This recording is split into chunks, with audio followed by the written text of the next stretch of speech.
Apa saja sih sebenarnya penyebab utama dari konflik di organisasi itu?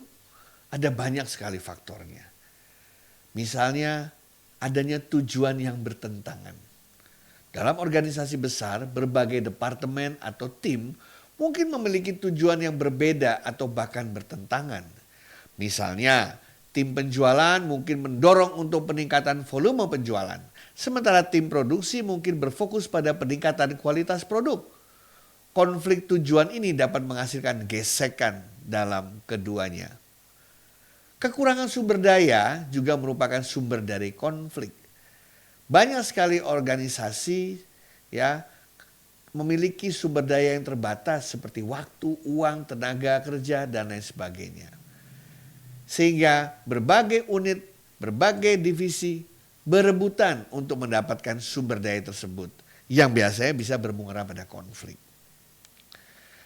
Di samping itu, individu yang berbeda nilainya atau memiliki value yang berbeda, memiliki kepribadian yang berbeda, memiliki pola pikir yang berbeda, memiliki perilaku yang berbeda, juga bisa menimbulkan gesekan-gesekan konflik di dalam sebuah organisasi.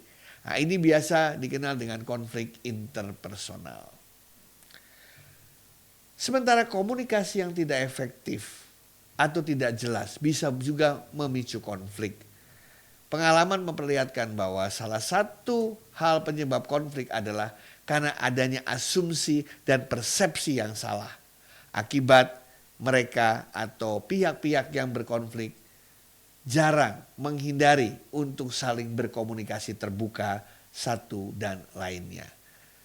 Instruksi tugas yang tidak jelas atau yang salah atau yang dipersepsikan keliru bisa berakibat kesalahpahaman yang akan menimbulkan konflik.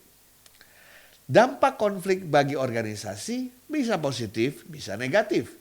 Tergantung bagaimana konflik tersebut bisa dikelola. Contoh konflik yang negatif misalnya apa?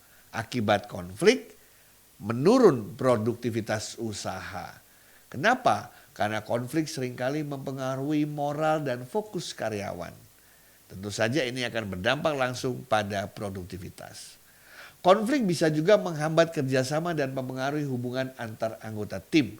Terjadinya perang dingin antara karyawan yang saling tidak mau berkomunikasi. Tentu saja ini merugikan perusahaan.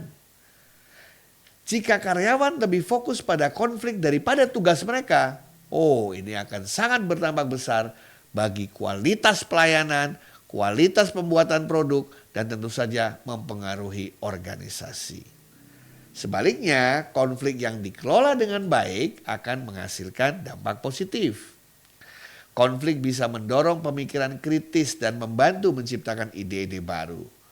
Melalui konflik, karyawan dapat belajar lebih banyak tentang diri mereka dan orang lain. Dan organisasi dapat belajar dari good practices dan best practices dalam penanganan konflik. Mengatasi konflik secara konstruktif justru bisa memperkuat hubungan antar karyawan, antar unit, dan menciptakan lingkungan kerja yang lebih kuat dan lebih sehat serta lebih kondusif. Oleh karena itu, saudara-saudara sekalian, mari kita kelola konflik dengan benar. Terima kasih.